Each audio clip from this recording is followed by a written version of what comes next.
The prescription bottle slipped from my fingers, plastic clattering against the hardwood floor. Pills scattered like tiny white stars across the polished surface my late husband Thomas had installed 40 years ago. As I reached down to collect, "Them!" my hip protested with a familiar ache. That's when I heard the whispers from the kitchen. "Before we jump back in, tell us where you're tuning in from, and if this story touches you, make sure you're subscribed, because tomorrow, I've saved something extra special for you. Mom can't even keep track of her medications anymore." My son Richard's voice, hushed but clear enough to reach me in the hallway. "I found her checkbook in the refrigerator last week." Patty, my daughter, her tone dripping with exaggerated concern. "And the amounts never add up right. We have to do something before she hurts herself, or worse, gets taken advantage of by some scammer." I froze, pills forgotten on the floor. My own children were plotting against me, discussing my mental decline as if I were already gone. The irony wasn't lost on me. The checkbook had been in the refrigerator because Richard had moved it while searching for juice the day before. And my medication had slipped because Beth, Richard's wife, had replaced my usual bottles with easier-to-open caps that were, in fact, far more difficult for my arthritic fingers. Little did they know that what they were witnessing wasn't mental decline. It was something else entirely, something that would shock them all when the truth finally came to light. My name is Martha Wilson, and for 85 years, I've lived life on my own terms. I raised 2 children after losing Thomas to cancer when they were teenagers. I managed our hardware store until I was 75, turning it into the most successful business in downtown Riverdale.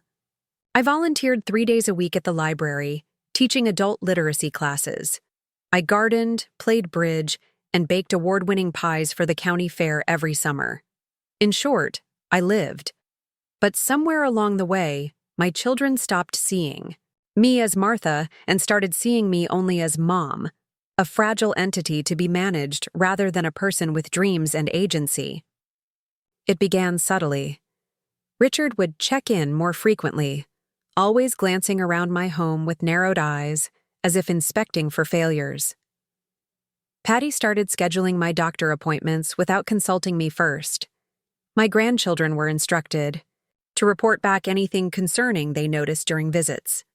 Grandma forgot where she put her glasses. They'd whisper on the phone, not realizing I could hear them from the next room. Never mind that the glasses were simply pushed up on my head, as they had been 1,000 times before. The whispered conversation I overheard that Tuesday morning was different, though. This wasn't casual concern. This was conspiracy.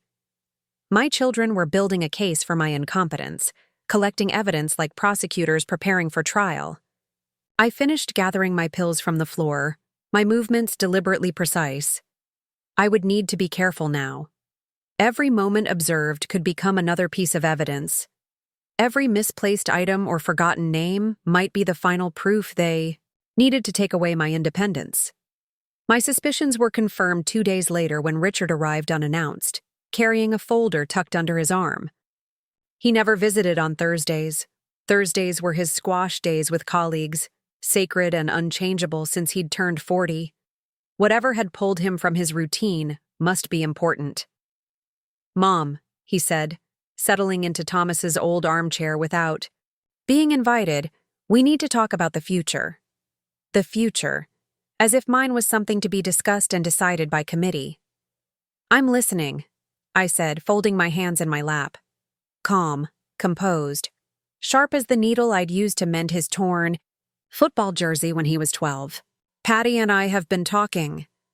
He cleared his throat, a habit he'd had since childhood when approaching something difficult. "We're worried about you living alone in this big house. It's too much to maintain, and there are stairs, and you're getting, well, you know."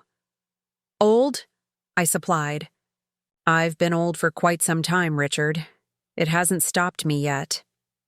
He smiled that patronizing smile that made me want to throw something. "It's not just the house, Mom. We've noticed you're becoming forgetful, missing appointments, confusion with your medications, The stove left on twice last month. The stove incident had been Beth, rushing to answer her phone while making tea. The missed dermatologist appointment had been rescheduled by the office without proper notification. But I could see by his expression that counterarguments would only reinforce whatever narrative he'd already constructed. "We've been looking into some options," he continued, opening the folder. Inside were glossy brochures for Golden Pines. Assisted living facility, pages turned down at the corners to mark specific sections. It's a beautiful community. Private apartments, but with staff available 24/7. You'd have meals prepared, activities, friends your own age. Friends my own age. As if being 85 meant I could only relate to others with the same birth decade. "That's thoughtful," I said carefully, taking the brochure but not looking at it. "But I'm quite content here." Richard leaned forward, his expression so earnest it almost masked the determination underneath. "Mom, it's not just about what you want anymore. It's about what you need. Safety, care, professional oversight." The word hung between us, unspoken but unmistakable. Control. "I'll think about it," I said, knowing it would be easier than arguing. Richard had always been stubborn, a quality I'd once admired in him.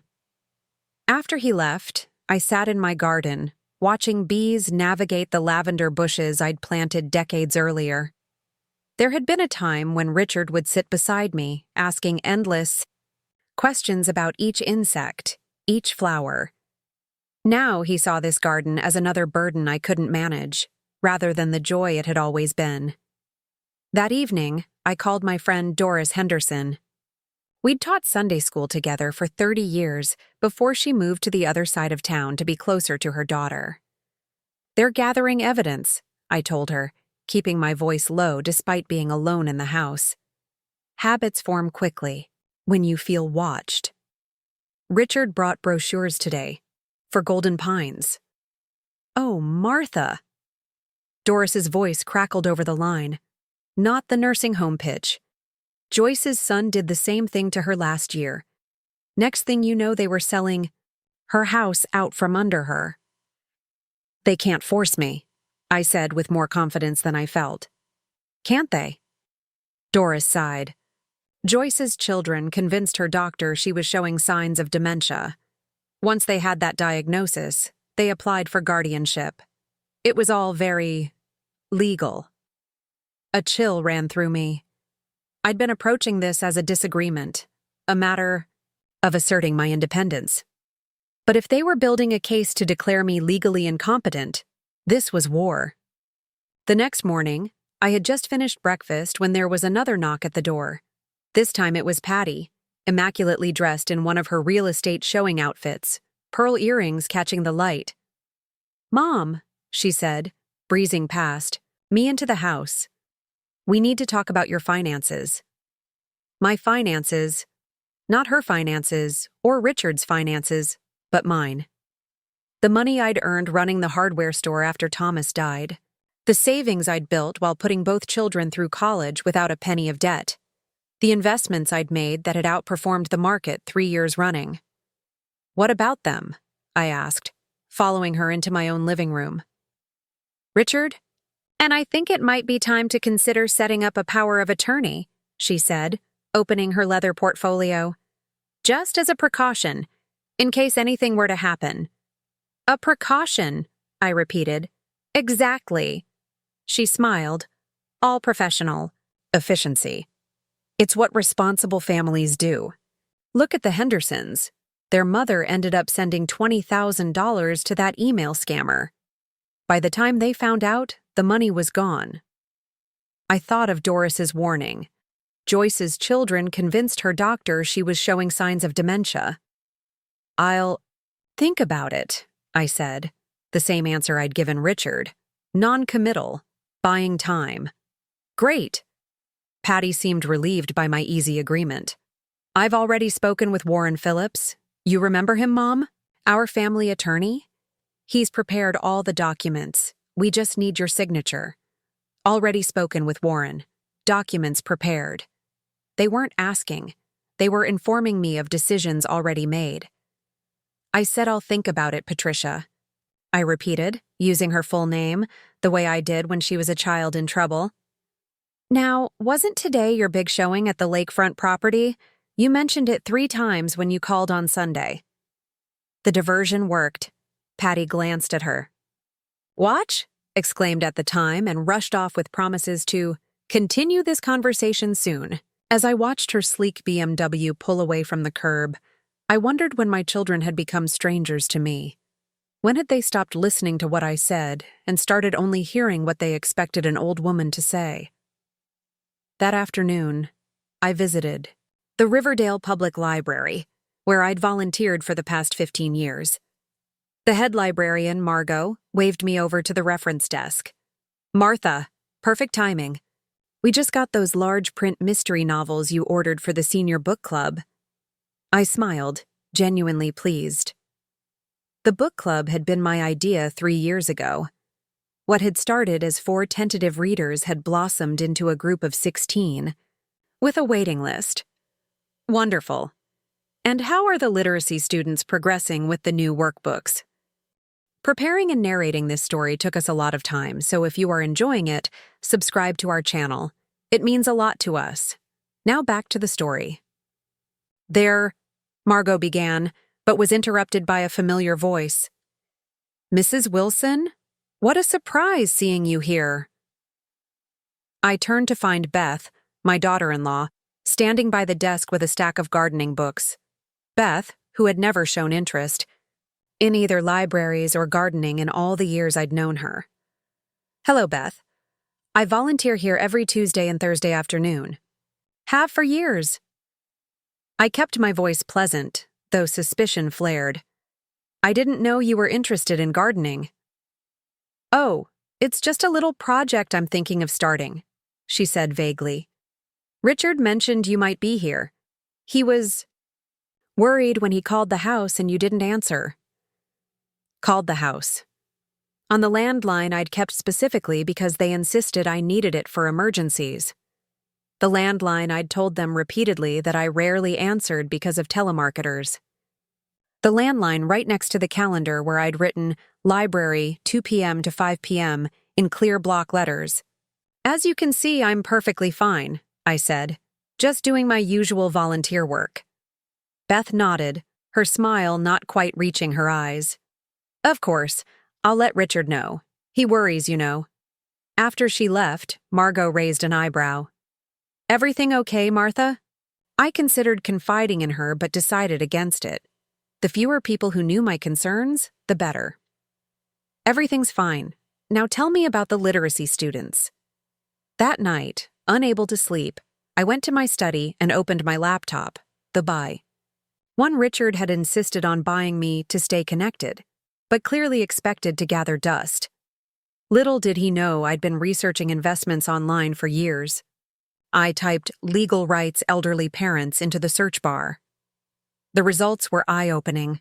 Stories of adult children seeking guardianship of their aging parents. Court cases where elders fought to maintain their independence. Statistics on elder, financial abuse by family members. And, most alarmingly, the legal process for declaring someone incompetent. According to multiple sources, all they would need was medical documentation of cognitive impairment and evidence that I couldn't make sound decisions or care for myself. With that, they could petition the court for guardianship, gaining control over my finances, my living situation, even my medical care. I felt sick. The whispers in the kitchen, the concerns about my memory, the sudden interest in my finances, the unexpected visits to check on me. They weren't just being overprotective, they were building their case. As dawn broke over the horizon, painting my garden in soft golden light, I made a decision. If they wanted to declare me incompetent, they'd have to prove it. And I wasn't going down without a fight. The first step was medical. I needed to know where I stood, not through Richard's hand-picked geriatrician who'd seen me exactly twice, but through a doctor of my choosing. I called Dr. Thomas Mitchell, a neurologist who'd treated Thomas during his illness years ago. He had since specialized in cognitive disorders in aging patients and had a reputation for both thoroughness and respect for patient autonomy. His receptionist initially said he wasn't taking new patients, but when I mentioned Thomas's name, she found an opening for the following week. One small victory. Next, I needed allies, not just friends who would sympathize, but people who could testify to my competence if necessary. I made a list. Margot from the library, Pastor Jim who consulted me on church finances, my bridge partners who trusted my strategic mind every Wednesday afternoon, and Eddie Harris, my neighbor of 40 years, whose blunt honesty would make him an excellent character witness.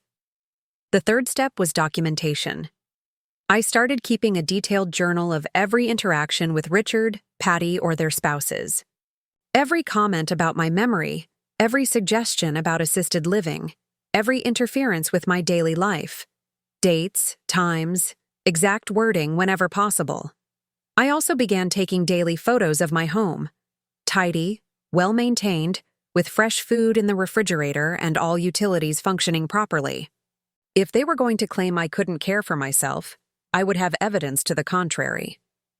For 3 days, I maintained this careful documentation while going about my normal routine. Then, on Saturday morning, both my children arrived together, along with Beth and Patty's husband, Greg. An intervention, clearly. They sat in my living room, Richard and Patty on the sofa, their spouses in armchairs, facing me like a tribunal. On the coffee table between us lay more brochures, papers in legal folders, and a plate of store-bought cookies that Patty had brought, as if sweets might soften whatever blow they planned to deliver. "Mom," Richard began, after awkward, small talk about the weather had petered out. "We've been talking, and we all agree that it's time to make some changes." "Changes," I repeated, keeping my voice even. "For your safety and well-being," Patty added quickly. "We love you too much to ignore the signs." "What signs would those be?" I asked. They exchanged glances, as if they'd rehearsed this conversation, which, I realized with a stab of hurt, they probably had. "The confusion with your medications," Richard said. "The checkbook in the refrigerator," Patty continued. "The stove left on," Beth chimed in. "The missed appointments," Greg added, though he'd barely spoken 10 sentences to me in all the years he'd been married to my daughter. They continued, taking turns listing my supposed failures. Some were exaggerated versions of minor incidents. Others were completely fabricated or situations they themselves had caused. All were presented as evidence of my mental decline. I listened without interrupting, mentally recording each accusation for my journal. When they finally ran out of examples, Richard leaned forward, hands clasped in front of him. "Mom, we've made an appointment with Dr. Ramirez for Monday. He specializes in geriatric assessment. After that, we can all sit down with Warren Phillips to discuss the next steps for your care and finances." They had made medical appointments for me. They had consulted an attorney about my money.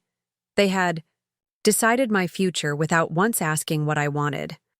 I could have argued, could have pointed out each falsehood in their litany of concerns, could have reminded them that I had raised them alone after their father died, had run a successful business, had been independent for longer than they'd been alive. Instead, I smiled. "I appreciate your concern. I do. But I've already made an appointment with Dr. Mitchell for Tuesday. I'd like his opinion before making any decisions." Their surprise was almost comical. They'd expected resistance, tears, or confusion, not calm, reasonable counterplanning. "Dr. Mitchell?" Patty frowned. "I don't know him." "He treated your father during his illness," I said. "He's now one of the top neurologists in the state, specializing in cognitive health in seniors." "But Dr. Ramirez is covered by your insurance," Richard protested. "I can afford the consultation," I replied. After all, it was my money they were so concerned about. After a tense back and forth, They reluctantly agreed to postpone their plans until after my appointment with Dr. Mitchell. As they left, I overheard Richard murmuring to Patty, "This might be good. An independent assessment will carry more weight." With the court. The court. So they were already thinking that far ahead. On Tuesday morning, Eddie Harris drove me to my appointment. At 88, he was still a confident driver and had offered immediately when I mentioned needing a ride. His wife June had passed 3 years earlier, and we'd developed a friendship based on shared grief and stubborn independence. "Those kids of yours," he grumbled as we drove. "June and I were lucky. Our David never tried telling us how to live our lives." "They think they're helping," I said, though I wasn't entirely convinced anymore. Eddie snorted. "Helping themselves, maybe. To your house and savings." I couldn't dismiss his cynicism entirely. The hardware store property alone was worth nearly $1 million in today's market, not counting the business itself, my investments, or the house I'd lived in for 45 years. Richard had made several comments recently about how that downtown location would be perfect for redevelopment. Dr. Mitchell's office was modern but comfortable, with none of the infantilizing decor I'd noticed in some medical facilities catering to seniors. No cartoonish signs or patronizing language, just dignified, accessible design. The assessment was thorough. Cognitive tests, memory evaluations, questions about my daily functioning. Dr. Mitchell asked about my medical history, medications, sleep patterns, and diet. He scheduled an MRI and blood work. Most importantly, he spoke directly to me, not to Eddie, who waited in the reception area. "I want comprehensive data before making any assessment," he explained. "Cognitive changes can have many causes. Some reversible, some manageable, some neither. But jumping to conclusions serves no one." I appreciated his methodical approach. Whatever the outcome, at least it would be based on science, not on my children's cherry-picked anecdotes. 3 days later, I returned for the results. This time I went alone, taking a taxi despite Richard's insistence that he should drive me. I needed to hear the truth without their filtering or influence. Dr. Mitchell welcomed me into his office, where brain scans were displayed on his computer screen. He gestured for me to sit. "Mrs. Wilson, I've reviewed all your test results," he began, his expression serious but not grave. My heart thumped painfully against my ribs. Despite my determination to fight my children's assumptions, I'd begun to wonder if they might be right. Perhaps there were changes I hadn't recognized in myself. Perhaps I was being stubborn rather than sensible. "And?" I prompted when he paused. "And I can find no evidence of dementia, Alzheimer's, or any other form of cognitive impairment." I blinked, relief washing over me like a wave. "None?" "Your cognitive test scores are above average for your age group. Your memory function shows normal age-related changes, but nothing pathological. Your problem-solving abilities are intact." He gestured to the brain scan. "There's no significant atrophy or vascular damage visible on your MRI." I let out a breath I hadn't realized I was holding. "However," he continued, "I did find something concerning in your blood work." My relief faltered. "What is it?" "Your thyroid levels are severely abnormal. You're suffering from hypothyroidism, and based on these numbers, it's been untreated for some time. Hypothyroidism, not dementia, not Alzheimer's." "That could explain the fatigue you mentioned, the difficulty concentrating at times, even some memory fog," he explained. "Thyroid issues can mimic cognitive impairment, especially in older adults. The good news is it's treatable with medication." He wrote a prescription, explaining the dosage and potential side effects. "You should start feeling improvement within a few weeks, though it may take longer to find your optimal dose." As I left his office, prescription in hand, I felt a strange mix of emotions. Relief that my mind was still my own. Anger that my children had jumped to the worst conclusions. And a new worry. How would they react when their plans were thwarted? I was about to find out. Because when I stepped into the waiting room, I found not just Eddie, but Richard and Patty as well. Their expressions a mix of concern and suspicion. "Mom," Richard said, standing quickly, "we were worried when you didn't answer your phone. Eddie told us you were here." I glanced at Eddie, who shrugged apologetically. "They showed up at my house looking for you. What was I supposed to do? Lie?" "What did the doctor say?" Patty asked, her voice gentle but her eyes sharp. I looked between my children, these strangers who shared my blood but not my trust, and made a decision. Dr. Mitchell had given me more than a diagnosis today. He'd given me ammunition for the battle ahead. "Dr. Mitchell would like to speak with all of us," I said. "He's waiting in his office." As we walked back down the hallway, I could feel their anticipation. They thought this was the moment their concerns would be validated, the first step toward taking control of my life. They had no idea what was coming. Dr. Mitchell welcomed us into his office, gesturing for Richard and Patty to take the 2 chairs opposite his desk, while I settled into the one beside them. The brain scans were still displayed on his monitor, a maze of gray and white that apparently held the truth about my mind. "Mrs. Wilson has asked me to share her medical results with you," Dr. Mitchell began, his professional demeanor giving nothing away. "I understand you have concerns about her cognitive health." Richard leaned forward slightly. "Yes, we've noticed significant changes in her memory and decision-making over the past year." "She's been putting herself at risk," Patty added. "Forgetting medications, missing appointments." Dr. Mitchell nodded, his expression neutral as he listened. "I've conducted a comprehensive assessment of your mother's cognitive function. This included standardized tests, neuroimaging, and blood work." He turned his computer monitor so they could better see the brain scans. "This is your mother's MRI scan. I've been looking for signs of atrophy, vascular damage, or other abnormalities that might indicate dementia or similar conditions." My children stared at the images as if they could interpret the complex patterns themselves. Richard had always approached problems with unwarranted confidence, even as a child. "And," he prompted, "I can find no evidence of Alzheimer's disease or any other form of dementia," Dr. Mitchell stated firmly. "Mrs. Wilson's cognitive test scores are above average for her age group. Her memory function shows normal age-related changes, but nothing pathological." The silence that followed was profound. Richard blinked rapidly, while Patty's mouth opened slightly in surprise. "That can't be right," Richard finally said. "We've seen the changes, the confusion, the forgetfulness." Dr. Mitchell held up a hand. I did, however, find something significant in her blood work. He pulled up another screen showing laboratory results. "Mrs. Wilson has severe hypothyroidism. Her thyroid hormone levels are drastically below normal range." "Hypothyroidism?" Patty repeated, sounding genuinely confused. "Yes. The thyroid gland regulates metabolism throughout the body, including brain function.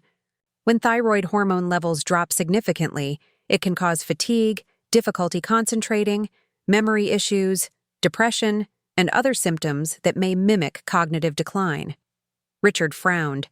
"But that doesn't explain— Actually, it explains quite a lot," Dr. Mitchell interrupted gently. "Untreated hypothyroidism can cause precisely the symptoms you've described. Fortunately, it's treatable with medication. I've prescribed levothyroxine, which should help restore normal hormone levels." He turned to me. "Mrs. Wilson should begin to notice improvements within a few weeks, though it may take several months to reach the optimal dosage and see full benefits." Patty looked stunned. "So, she's not developing dementia? Based on all available evidence, no," Dr. Mitchell confirmed. "Her cognitive functions are intact. The symptoms you've observed are most likely due to this medical condition, which is entirely treatable." The atmosphere in the room shifted. Richard's posture stiffened, while Patty seemed to deflate slightly. I couldn't tell if they were relieved or disappointed. I'd like to follow up in 6 weeks to check Mrs. Wilson's thyroid levels and assess her response to the medication, Dr. Mitchell continued, apparently oblivious to their reactions. Until then, I recommend maintaining her normal routine and activities. As we left his office, no one spoke. The silent elevator ride to the ground floor was excruciating. Only when we reached the parking lot did Richard finally clear his throat. Well, this is good news, I suppose. The hesitation in his voice told me everything I needed to know. Good news, but not for the plans they'd been making. Yes, I said simply, it is. Eddie, who had been waiting in his car, rolled down the window. Everything okay? Just fine, I called back, then turned to my children. Eddie's driving me home. We can talk more later. They looked ready to protest, but what could they say? The medical evidence was clear. For now, at least, their case for my incompetence had crumbled. In Eddie's car, I finally allowed myself to exhale fully. Hypothyroidism, I said, almost laughing with relief. All this time, it was just my thyroid. Eddie glanced over. So the doc gave you a clean bill of mental health, huh? Bet that threw a wrench in their plans. They looked so, I searched for the word, confused, like they couldn't quite process it. Course they couldn't, Eddie snorted. They'd already decided what was wrong with you. Facts that don't fit the narrative are mighty inconvenient. I gazed out the window as we drove through familiar streets. I don't understand it, Eddie. When did they start seeing me as a problem to solve, rather than a person to respect? Eddie was quiet for a moment. People do strange things when money and property get involved. Even good people. Even family. The truth of his words settled heavily in my chest. This wasn't simply about concern for my welfare. It was about my house, with its prime location and paid-off mortgage. About the hardware store property downtown. About investment accounts and life insurance policies. About who would control those assets and when. At home, I took my first thyroid pill with a glass of water, studying the small tablet as if it contained all the answers to my problems. In a way, it did. This medication was my evidence, my shield against their accusations. But for how long? Dr. Mitchell had vindicated me today, but what about tomorrow? What if the medication didn't work quickly enough? What if they found another reason, another concern to justify taking over my life? I needed to be proactive. The medical diagnosis had given me breathing room, but I couldn't afford to waste it. The next morning, I called Warren Phillips, our family attorney. If Richard and Patty had already consulted him about my competency, I needed to know exactly what they'd discussed. His secretary put me through immediately. "Martha, how lovely to hear from you. It's been too long." Warren had handled Thomas's will, our business matters, and various legal needs for over 30 years. His voice was warm with genuine affection. "Hello, Warren. I need to discuss something sensitive with you. Would today be possible?" He hesitated only briefly. "Of course. I have an opening at 3 if that works for you." "Perfect. And Warren? Please don't mention this call to Richard or Patricia." Another pause. "I understand. 3 o'clock. I hung up, feeling a twinge of guilt for putting him in an awkward position. As our family attorney, he had worked with all of us. But my children had forced my hand by involving him in their plans without my knowledge. The law office was in a handsome brick building downtown, just 2 blocks from where our hardware store had stood. I'd sold the business when I retired, but kept ownership of the property, which now housed a thriving coffee shop and bookstore. Warren's office remained unchanged. Leather chairs, dark wood bookshelves, certificates on the walls. He rose to greet me, his handshake firm despite his 70 years. "Martha, wonderful to see you. You're looking well." I settled into the chair across from his desk. "Thank you, Warren. I'll get straight to the point. I believe my children have consulted you about obtaining power of attorney over my affairs, possibly even guardianship." Warren's expression shifted subtly. He removed his glasses, polishing them with a handkerchief, a stalling tactic I'd observed many times during business negotiations. "You know I can't discuss other clients' concerns without their permission," he began carefully. "I'm not asking you to betray confidences, Warren. I'm asking you to advise me, as your client, about my legal rights in this situation." He replaced his glasses. "Fair enough. Speaking hypothetically, if adult children were concerned about an elderly parent's capacity, they might indeed seek legal counsel about protective measures. Such as power of attorney, which allows someone to make financial or healthcare decisions if the parent becomes unable to do so. Or guardianship, which is more comprehensive, but requires court involvement and proof of incapacity. And how would they prove incapacity? Typically through medical documentation, witness testimony about daily functioning, and evidence of harmful decision-making." He leaned forward slightly. "Martha, may I ask what prompted this inquiry?" I told him everything: the whispered conversations, the brochures for Golden Pines, the meetings with my children, and finally, Dr. Mitchell's diagnosis of hypothyroidism rather than dementia. Warren listened without interrupting, his expression growing increasingly troubled. When I finished, he sighed deeply. "I see. This puts me in a difficult position ethically. I understand that. I'm not asking you to take sides in a family dispute. I'm asking for your professional guidance to protect my legal rights." He nodded slowly. "Then my advice is straightforward.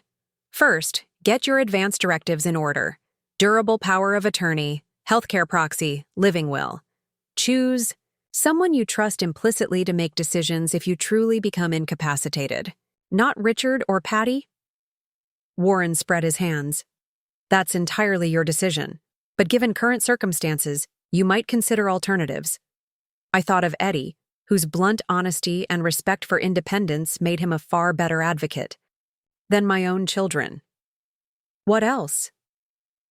"Document everything.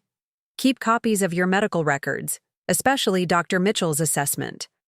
Maintain a journal of daily activities that demonstrate your capability. And consider a formal capacity assessment by a geriatric psychiatrist, someone with expertise specifically in determining legal competence." "Even though Dr. Mitchell found no cognitive impairment?" "It provides another layer of documentation. The more evidence you have of your competence, the harder it would be for anyone to challenge it." I took notes as he continued outlining strategies, regular financial audits to prove sound management, witnesses to my daily functioning, even security cameras to document my ability to care for myself and my home. Before leaving, I asked one final question. "Warren, be honest with me. How serious were they about pursuing this?" He hesitated, ethical considerations clearly weighing against personal loyalty. Finally, he sighed. "Serious enough that I was concerned. But I hope, today's conversation has given you tools to address those concerns." I thanked him and left, walking slowly past the old hardware store. Through the window, I could see young people reading at small tables, sipping coffee where Thomas and I had once stacked paint cans and measured lengths of chain. Life moved forward, whether we were ready or not. At home, I found a message from Patty on my answering machine. "Mom, please call me back. We need to talk about what happened at the doctor's." I didn't call. Not yet. I needed time to implement Warren's advice first. That evening, I invited Eddie over for dinner. We sat on the back porch afterward, watching fireflies emerge as dusk settled over the garden. "I need to ask you something important," I said after explaining my conversation with Warren. "Would you be willing to serve as my power of attorney for healthcare decisions and financial matters if I truly become unable to manage them?" Eddie studied me for a long moment. "You sure about this? Your kids won't take it well." "I'm sure. You're the only person I trust to respect my wishes, even when they're difficult. He nodded slowly. Then yes? I'd be honored. We spent the next hour discussing my specific preferences, which treatments I would want or refuse, how my assets should be managed, even funeral arrangements. It was a conversation no one enjoys having, but it felt liberating to make these decisions myself rather than having them imposed upon me. The next day, I called Dr. Lydia Chen, a geriatric psychiatrist Warren had recommended. Her earliest available appointment was 3 weeks away, an eternity when I felt my autonomy hanging in the balance. But the thorough capacity assessment she offered would be worth the wait. In the meantime, I needed to address my children. Avoidance would only reinforce their belief that I couldn't handle difficult conversations. I invited them to Sunday dinner, something we'd done regularly when Thomas was alive, but had gradually abandoned as their lives grew busier. To my surprise, they both accepted immediately. They arrived together, as they had for the intervention, but their demeanor was markedly different, uncertain, almost contrite. Patty brought a homemade casserole rather than store-bought cookies. Richard carried a bouquet of lilies, my favorite. "The house looks nice, Mom," Patty commented as she helped me set the table. I nodded. It always does when it's properly cared for. She flinched slightly at the implied criticism but didn't respond. Dinner was stilted, conversation limited to safe topics. The weather, Patty's latest real estate listing, Richard's daughter Jennifer's college applications. Only when we moved to the living room with coffee did Richard finally address the elephant in the room. "Mom, about what happened at the doctor's office. We owe you an apology." It was more than I'd expected. I waited, giving him space to continue. "We were worried about you," he said. "The symptoms we saw, they really did concern us." "I understand concern," I replied evenly. "What I don't understand is why you consulted an attorney about taking control of my affairs without even discussing it with me first." They exchanged quick glances. "Who told you that?" Patty asked. "Does it matter? It's true, isn't it?" Richard sighed, shoulders slumping slightly. "We talked to Warren about options, that's all. We never filed any papers." "But you were planning to, using Dr. Ramirez's assessment as evidence." "We wanted to be prepared," Patty insisted. "If the assessment showed significant cognitive decline, we needed to know what steps to take." "Steps like selling my house, moving me to Golden Pines, taking over my finances?" Richard leaned forward. "Mom, try to see it from our perspective. You've been living alone since Dad died. This house is too big for one person. Your memory seemed to be slipping. We were scared." "Scared for me, or scared of what would happen to your inheritance if I made decisions you didn't approve of?" The words hung in the air, harsh but honest. Patty's eyes widened. "That's not fair," she protested. "This was never about money."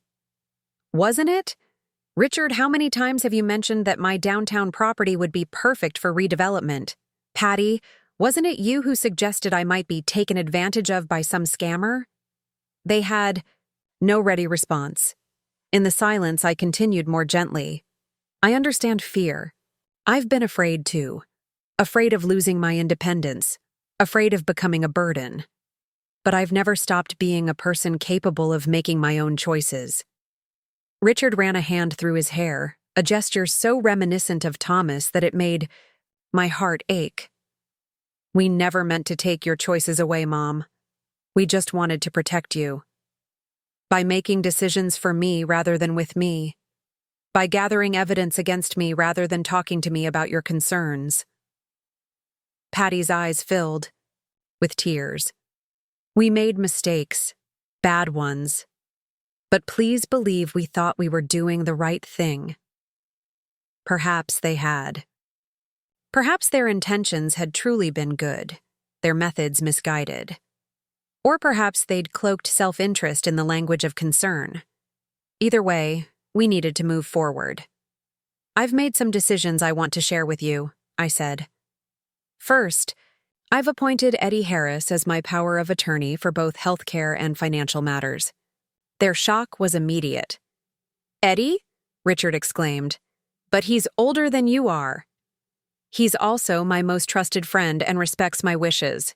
If he becomes unable to serve, my backup is Margot Fleming from the library." "Not us," Patty said. Quietly. It wasn't a question. "No, not you." Richard stood abruptly, pacing to the window and back. "This is because of one mistake? One misunderstanding about your health?" "It's because you were willing to declare me incompetent rather than have an honest conversation about your concerns," I replied calmly. "It's because you went behind my back to Warren. It's because you see me as a problem to manage rather than a person to respect." "That's not true," Patty protested weakly. "Isn't it?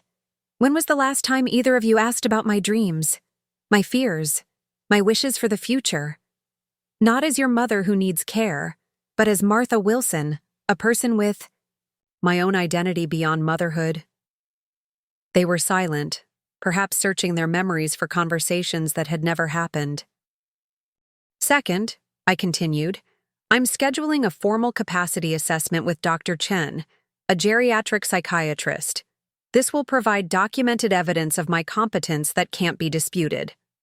Richard returned to his seat. "Mom, that's not necessary. We believe Dr. Mitchell." "It's not about what you believe. It's about protecting myself legally." "From us?" Patty asked, hurt evident in her voice. "From anyone who might challenge my right to make my own decisions." "We wouldn't do that now," Richard insisted. "Not after knowing about the thyroid condition." I studied my son's face, the boy I'd raised, the man he'd become. "Then you have nothing to worry about, do you? The assessment will simply confirm what Dr. Mitchell already found." They didn't argue further, perhaps recognizing the determination in my voice, or perhaps simply unsure how to navigate this new dynamic between us. "Third," I said, "I'm hiring Gloria Ramirez to help with housekeeping twice a week. Not because I need assistance, but because I choose to spend my time on activities I enjoy rather than vacuuming." This practical announcement seemed to ease some tension. Patty even nodded approval. "Gloria's excellent. She helps several of my clients." And finally, I expect to be included in any discussions about my care, my finances, or my living situation. No more secret meetings, no more plans made without my knowledge. Richard and Patty exchanged glances before Richard spoke. "That's entirely fair. We should have done that from the beginning." The conversation shifted to logistics, my medication, schedule, upcoming appointments with Dr. Mitchell, the search for a pill organizer that would actually be easier for my arthritic fingers, mundane details that somehow felt like progress. When they left that evening, I felt cautiously optimistic. Bridges hadn't been fully rebuilt, but neither had they been permanently burned. Trust would take longer to restore, but at least we were speaking honestly. Over the next 2 weeks, I began to notice subtle changes as the thyroid medication took effect. The persistent fatigue that had clouded my days began to lift. My thinking felt sharper, more focused. Even small tasks like organizing my recipe box or balancing my checkbook became easier. Dr. Mitchell had been right. The symptoms that had concerned my children, and if I was honest, sometimes concerned me as well, were improving with treatment. The fog was lifting, revealing the clearer-thinking Martha who had been there all along, just obscured by medical factors beyond my control. I maintained my journal, documenting these improvements alongside my daily activities. I asked Eddie to witness my financial management, signing a statement confirming he'd observed me reviewing investments and paying bills correctly. I requested written statements from Margot about my continued competence at the library, and from Pastor Jim about my contributions to church committee decisions, building a case for myself, as Warren had advised, preparing defenses against attacks that might never come. The day of my appointment with Dr. Chen arrived. Eddie drove me to her office, a warm, inviting space with none of the clinical sterility I'd expected. My goal today is to assess your capacity for decision-making, she explained after introductions. This isn't about diagnosing medical conditions. Dr. Mitchell has already addressed that. This is about determining whether you can understand information relevant to decisions, appreciate the situation and its consequences, reason about treatment options, and communicate your choice. The assessment was even more comprehensive than Dr. Mitchell's had been. Cognitive tests, of course, but also practical scenarios that evaluated my judgment. Questions about my values and how they informed my choices. Discussions about risk assessment and long-term planning. You're doing very well, Dr. Chen commented as we neared the end of the 3-hour evaluation. Your cognitive functions are intact, and your decision-making capacity is sound. I felt relief wash over me. So, if someone challenged my competence in court, based on today's assessment, I would testify that you demonstrate full capacity to make your own financial, medical, and living arrangement decisions. She smiled kindly. Mrs. Wilson, may I ask why you requested this evaluation?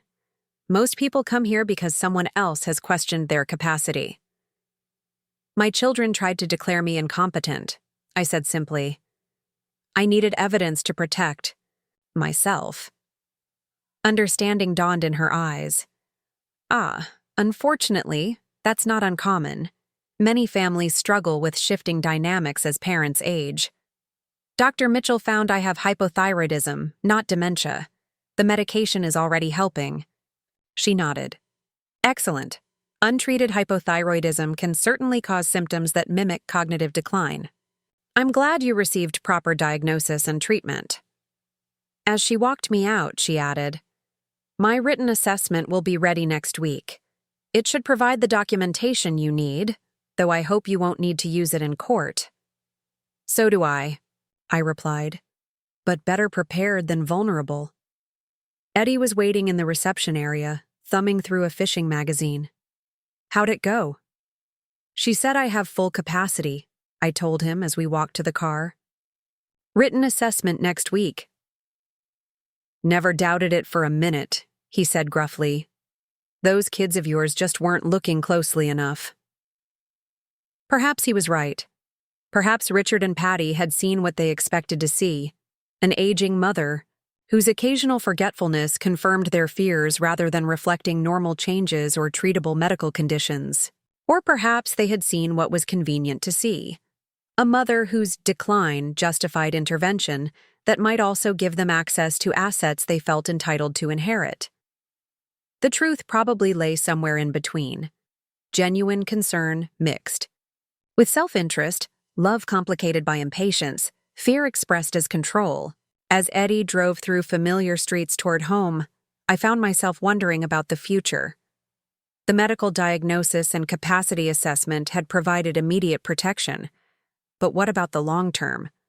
How would we rebuild trust? How would we navigate aging and eventual decline when that day truly came? The hardest conversations still lay ahead. But for the first time in months, I felt equipped to face them, not as a mother defending her autonomy, but as Martha Wilson, a woman with agency, dignity, and voice. My phone rang just as we pulled into my driveway, Richard's number. I answered, hearing unusual tension in his greeting. Mom, are you home? Patty and I need to talk to you. It's important. The timing was suspicious, immediately after my capacity assessment. Had they somehow learned about the appointment? Were they planning another intervention? I just got home, I replied cautiously. What's this about? It's better discussed in person. We'll be there in 20 minutes. He hung up before I could respond. Eddie raised an eyebrow in question. Richard and Patty are coming over. They say it's important. Want me to stick around? He offered. Moral support? I considered it but shook my head. No, whatever this is, I need to handle it myself. Call if you need me, he said, squeezing my hand briefly before driving away. Inside, I made fresh coffee and arranged cookies. On a plate, normal preparations for visitors that somehow felt like fortifying defenses. Whatever new challenge they were bringing, I would meet it head on. The doorbell rang precisely 18 minutes later. Through the window, I could see not just Richard and Patty's cars, but a third I didn't recognize, a sleek black sedan with rental plates. Taking a deep breath, I opened the door to find my children accompanied by a woman I'd never seen before. Tall, professionally dressed with a leather portfolio under her arm. "Mom," Richard said, his expression unreadable. "This is Simone Parker. She's a senior care consultant from Boston. We'd like you to hear what she has to say." I regarded the stranger, standing on my porch with wary curiosity. Another expert brought in to assess me? After everything we'd discussed? The disappointment must have shown on my face, because Patty quickly stepped forward. "Mom, it's not what you think. Please just hear her out." Pride urged me to send them away, but wisdom suggested listening first. I stepped back, gesturing them inside. "The coffee's fresh." We settled in the living room, the consultant, Simone, perching on the edge of the sofa with perfect posture. Up close, I noticed she was older than I'd initially thought, perhaps in her 60s, with elegant silver streaks in her dark hair. "Mrs. Wilson, thank you for seeing me," she began, her voice carrying a slight accent I couldn't quite place. "Your children have shared some of your recent experiences, and I'd like to offer a different perspective, if I may." I nodded guardedly, waiting. "I specialize in helping families navigate transitions as parents age, not by taking control away from seniors, but by creating collaborative plans that preserve dignity and independence while addressing real concerns." It sounded rehearsed, like a sales pitch. I glanced at Richard, who was watching me intently. "We realize we handled things badly, Mom," he said. "Ms. Parker works with families like ours, where everyone wants what's best but can't agree on what that means." Simone opened her portfolio, removing several documents. "Mrs. Wilson, from what your children tell me, you're a fiercely independent woman who values self-sufficiency. You raised your children alone after your husband's death, ran a successful business, and continue to contribute to your community through volunteering." The accurate assessment surprised me. Perhaps they had been listening after all. "I also understand you've recently been diagnosed with hypothyroidism, which was causing symptoms that mimicked cognitive decline." "Yes," I confirmed. "The medication is already helping." "Excellent. Medical intervention makes such a difference." She paused. "But even with treatment, aging brings challenges. The goal isn't to deny those challenges, but to address them proactively, on your terms." My skepticism must have shown, because she smiled gently. "Mrs. Wilson, I'm not here to convince you to move to assisted living or hand over control of your finances. I'm here to facilitate a conversation about creating a sustainable plan for your ongoing independence. One that includes safeguards you design, not ones imposed upon you." It was a compelling approach, I had to admit, but trust, once damaged, doesn't rebuild easily. "And if I'm not interested in such a conversation? Then I thank you for the coffee and wish you well." She closed her portfolio. "My role is to offer resources and facilitate dialogue, not to pressure anyone." Richard leaned forward. "Mom, we know we broke your trust. We're trying to repair that damage. Ms. Parker has helped families like ours find middle ground." "And who's paying for this consultation?" I asked pointedly. "We are," Patty said, "but she doesn't work for us. She works for the family unit, helping everyone's needs be heard and respected. I studied them, my children who had conspired behind my back just weeks ago, now offering an olive branch of sorts. Was it genuine, or another strategy to achieve their original aims? What exactly would this process involve? I asked finally. Simone reopened her portfolio. 3 facilitated family meetings, typically. In the first, everyone shares their concerns and priorities, both the adult children and the parent. In the second, we explore options that address those concerns while respecting the parents' autonomy. In the third, we create a written family agreement about moving forward. And if we can't agree, then at least everyone has been fully heard and all options explored openly. That alone often improves the situation, even without formal agreement. It was reasonable, more reasonable than I'd expected. Still, caution seemed prudent. "I'd like time to consider this," I said, "and I'd want my friend Eddie Harris to participate in any meetings. He's my designated power of attorney now." Richard flinched slightly at the reminder, but Simone nodded. Without hesitation.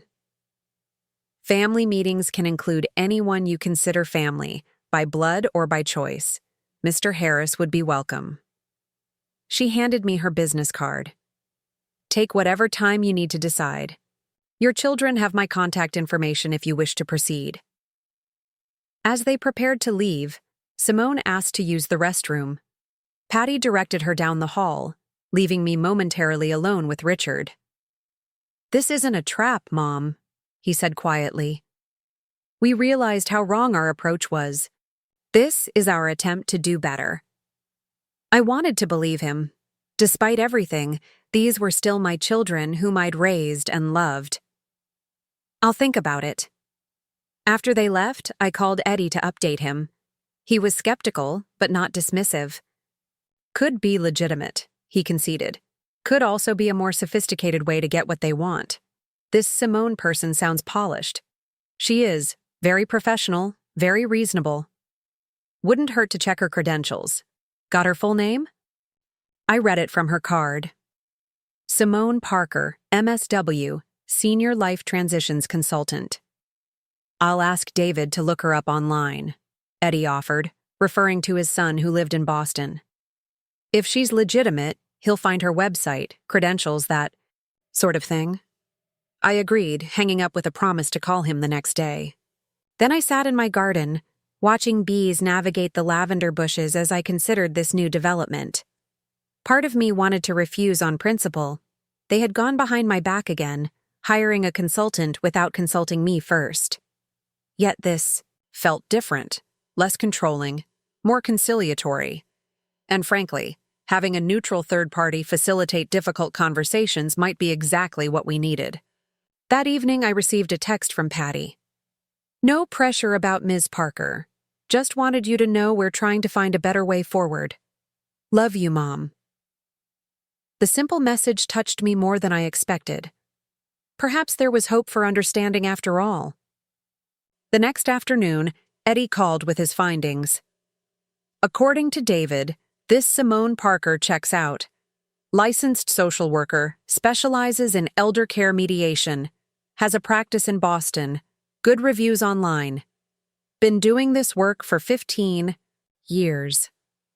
So she's legitimate." "Seems to be." He paused. "Question is, do you want to do this family meeting thing?" I considered the alternatives.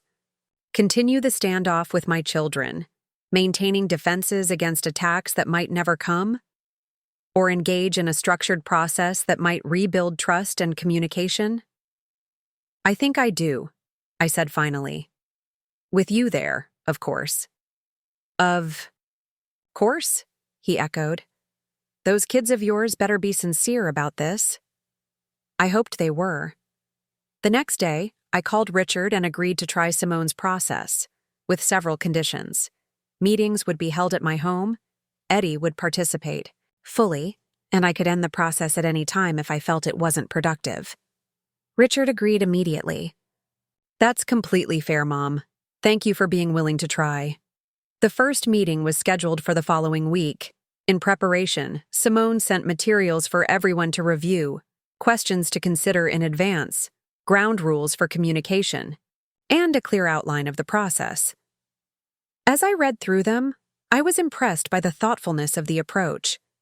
The questions weren't just about practical matters like housing and healthcare, but about deeper considerations. What does independence mean to each of us? What fears motivate our positions? What values do we want to honor in our decisions? The day of the meeting arrived cool and clear, perfect for the garden gathering I'd arranged. Eddie arrived early, helping me set up chairs and a small table, with refreshments in the shade of the old maple tree. "Nice touch," he commented. "Hard to be too confrontational surrounded by flowers." Richard and Patty arrived precisely on time, followed shortly by Simone. After brief greetings, we settled into our chairs in a rough circle. The garden offered a tranquility that seemed to ease everyone's initial tension. Simone began by reviewing the ground rules.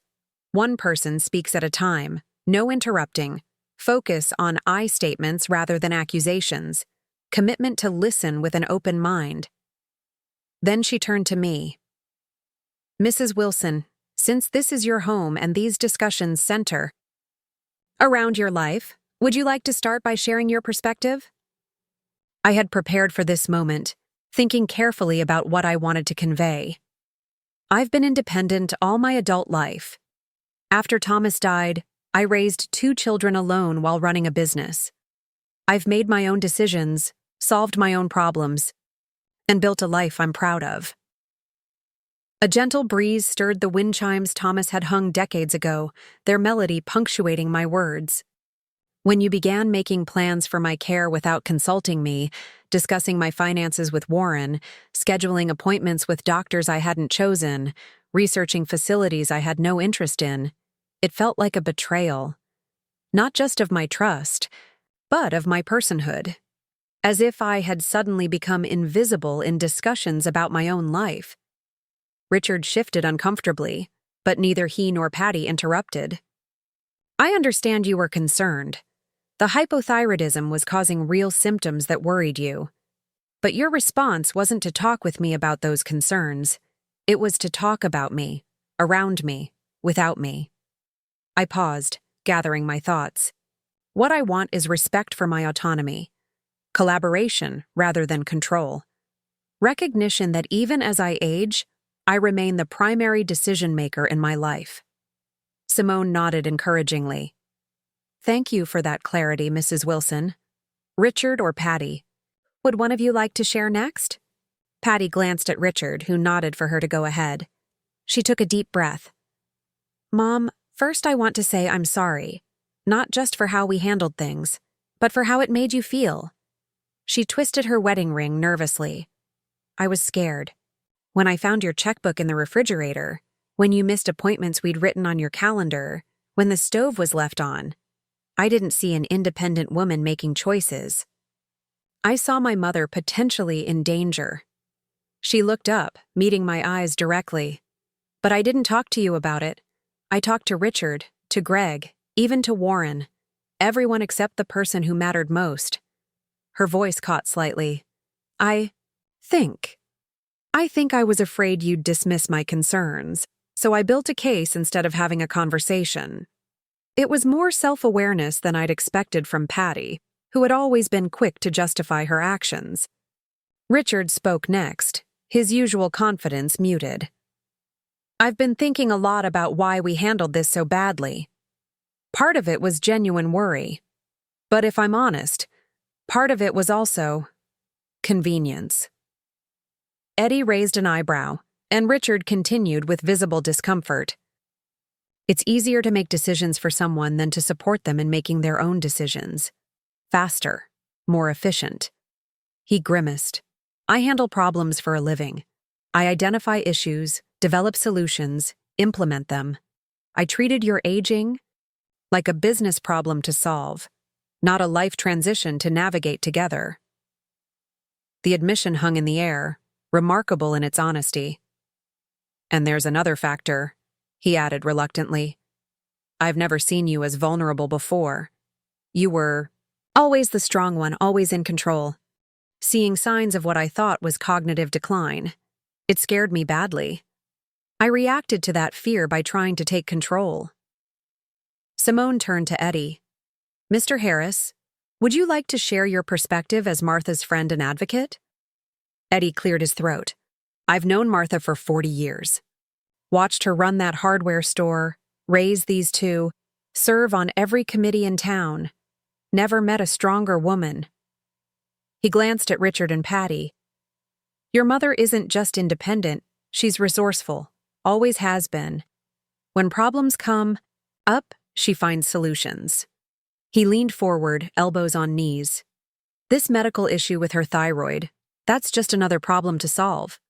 And she's solving it, getting treatment, making adjustments. That's what she does. She doesn't need managing, she needs respect. Simone guided us through more discussion, skillfully keeping the conversation productive when emotions threatened to derail it. By the end of 2 hours, each of us had spoken honestly about our fears, priorities, and hopes for the future. As Simone prepared to leave, she summarized what she'd heard. I'm hearing some common ground. Everyone values Martha's independence and dignity. Everyone wants safety and appropriate support. The disagreement seems to be about how to balance those goals and who should make the decisions. She assigned homework for our next meeting. Each of us was to write down specific concerns about my current living situation, along with potential solutions that would respect my autonomy while addressing those concerns. After they left, Eddie stayed to help me put away the garden chairs. That went better than I expected, he admitted. Those kids of yours actually listened. Yes, I agreed, surprised myself. They did. Of course, talking is one thing. Follow through is another. He was right. One conversation, however productive, wouldn't rebuild the trust that had been damaged. That would take time and consistent effort from all of us. The next morning brought unexpected news. The hospital called to reschedule my 6-week follow-up. With Dr. Mitchell, he had been called away for a family emergency and would be unavailable for at least a month. We can schedule you with Dr. Ramirez instead, the receptionist offered. He has an opening next Tuesday. Dr. Ramirez, the very doctor my children had wanted me to see initially, the one they'd hoped would support their case for my incompetence. I hesitated, instinctively wary. Mrs. Wilson? Are you still there? I made a quick decision. Yes, that's fine. Tuesday with Dr. Ramirez. After hanging up, I considered the implications. If Dr. Ramirez had been chosen by my children specifically because they thought he would support their agenda, seeing him now could be risky. But the alternative, waiting over a month to check my thyroid levels, wasn't ideal either. And perhaps it was time to confront this situation directly rather than avoiding it. I called Eddie to let him know the change in plans. Want me to come with you? He offered immediately. Yes, I decided. I think that would be wise. The week passed quietly. I continued taking my thyroid medication, noticing steady improvement in my energy and mental clarity. I worked on my homework from Simone, listing my own concerns about aging in place, the steep basement stairs when laundry needed washing, the shower without grab bars, the difficulty of winter maintenance as snow and ice made the walkways treacherous. For each concern, I identified potential solutions that would maintain my independence. Converting the first-floor study into a laundry room, installing safety features in the bathroom, hiring neighborhood teenagers for snow shoveling. Practical. Adjustments that acknowledge challenges without surrendering autonomy. Tuesday arrived crisp and bright. Eddie picked me up promptly at 9, and we drove to Riverdale Medical Center in comfortable silence. The waiting room was crowded, mostly with younger patients, parents with fussy children, adults on lunch breaks from nearby offices. Eddie and I found seats in the corner, away from the busy reception desk. After a 30-minute wait, a nurse called my name and led us to an exam room. Eddie settled into the visitor's chair while I answered the nurse's preliminary questions about my medication and any symptoms. She checked my vitals, made notes in the computer, and promised the doctor would be in shortly. When the door opened, again I braced myself for confrontation. To my surprise, Dr. Ramirez was younger than I'd imagined, perhaps in his mid-40s with kind eyes and a gentle manner. Mrs. Wilson, I'm Dr. Ramirez. It's nice to meet you. He shook my hand, then Eddie's before consulting the chart on his tablet. I see you're following up on hypothyroidism diagnosed by Dr. Mitchell. How have you been feeling on the levothyroxine? His approach was straightforward and respectful, with none of the condescension I'd feared. I described my improved symptoms, the gradual return of energy, the lifting of the mental fog that had concerned my children. "That's excellent progress," he said, reviewing my latest lab results. "Your TSH is still higher than optimal, but moving in the right direction. We'll need to increase your dosage slightly to get you into the target range." He explained the adjustment, potential side effects, and timeline for improvement. Then, instead of rushing to the next patient, he set his tablet aside and looked at me directly. "Mrs. Wilson, forgive me if this seems intrusive, but I understand there was some concern about possible cognitive issues before your thyroid diagnosis. How has that situation evolved?" The question was unexpected, but not unwelcome. "My children misinterpreted symptoms of hypothyroidism as dementia," I replied carefully. "They were quite proactive in their response." A diplomatic understatement that Eddie acknowledged with a subtle snort. Dr. Ramirez nodded thoughtfully. "Hypothyroidism can certainly mimic cognitive decline, especially in older adults. It's a common misunderstanding." He glanced at his tablet again. "I notice your son attempted to schedule a geriatric assessment with me several weeks ago, but you didn't come to that appointment." "I wasn't consulted about it," I said simply. Understanding dawned in his eyes. "I see. Well, for what it's worth, I'm glad you received an accurate diagnosis from Dr. Mitchell. Left untreated, hypothyroidism can cause significant problems beyond the symptoms you've already experienced." "Including cognitive symptoms that could be mistaken for dementia?" Eddie asked pointedly. "Absolutely.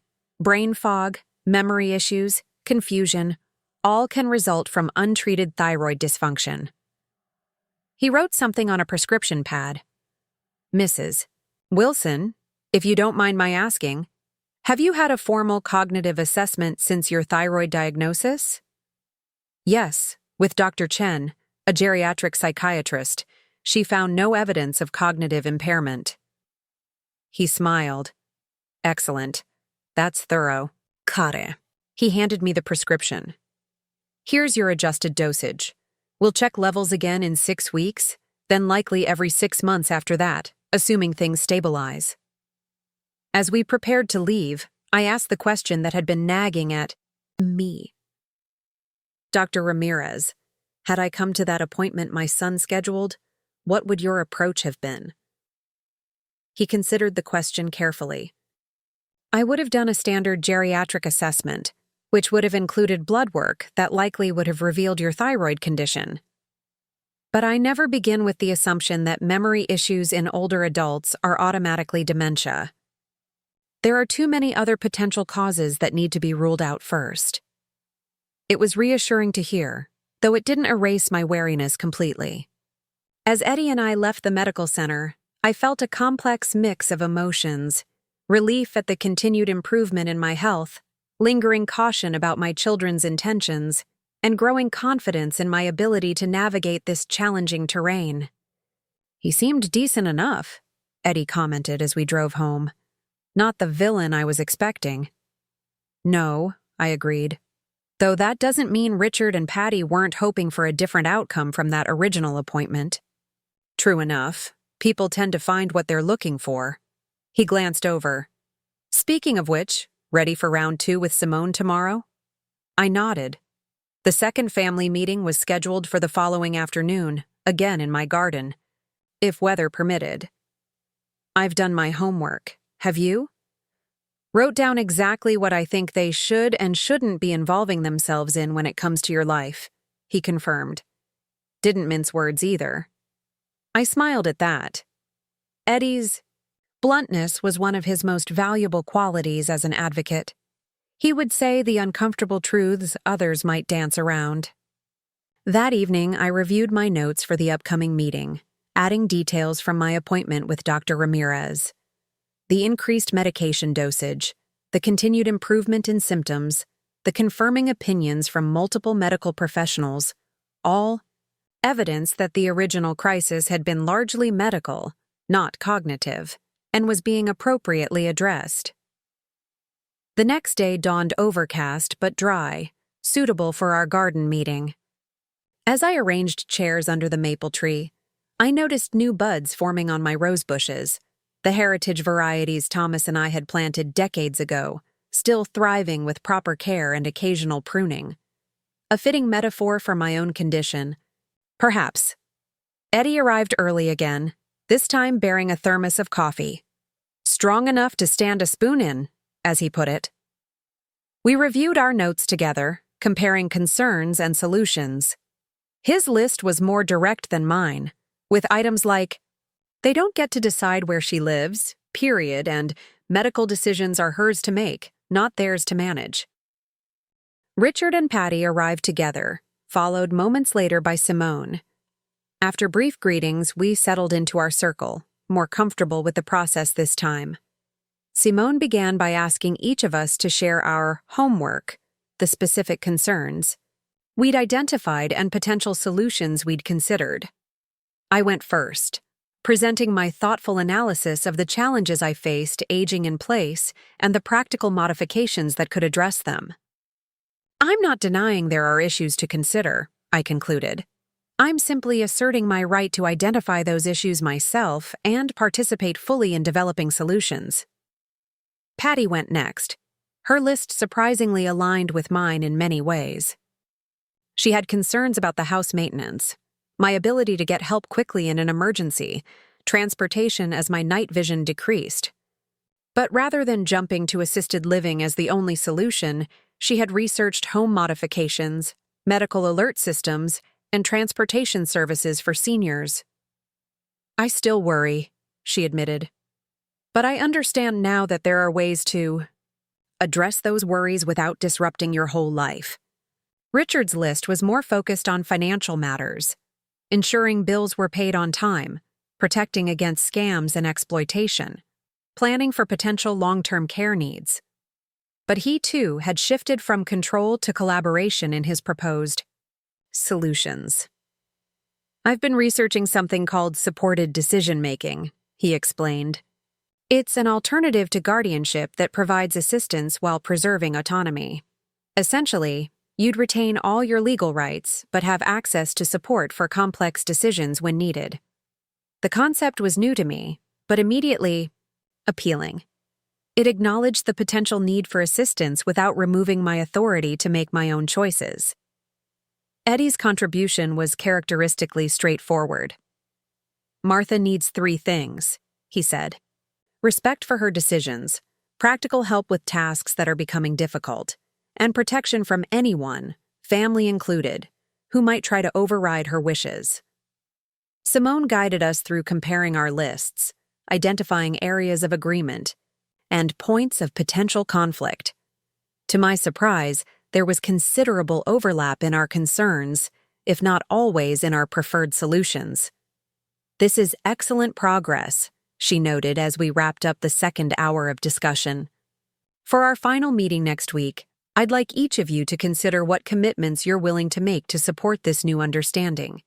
What specific actions will you take, or refrain from taking, to demonstrate respect for Martha's autonomy while addressing legitimate concerns? As they prepared to leave, Richard hung back, asking for a moment alone. When the others had moved inside, he turned to me with uncharacteristic hesitation. "Mom, there's something I need to tell you. Something I didn't want to bring up during the formal meeting." My guard instantly rose. "What is it?" He ran a hand through his hair, a gesture so like his father that it made my heart ache briefly. "I've been offered a position in Chicago, a significant promotion, but it would mean moving the family." Chicago? Nearly 800 miles away. Too far for weekend visits or quick check-ins. Too far to oversee my care directly, should I need it. "When would this happen?" I asked, keeping my voice neutral. 4 months from now, if I accept. Beth is researching schools for the kids, neighborhoods that might work for us. I studied his face, trying to understand what he wasn't saying. And how does this relate to our current discussions about my care? He sighed, looking away. I think it's part of why I panicked about your situation. The timing of noticing your symptoms, getting this job offer. I started imagining worst-case scenarios. What if you developed serious problems while I was too far away to help? What if decisions needed to be made quickly and I couldn't be here? The admission shifted my understanding of his behavior. Not just control for control's sake, but fear of being unable to fulfill what he saw as his responsibilities from a distance. I see, I said quietly. Have you discussed this with Patty? Not yet. I wanted to talk to you first.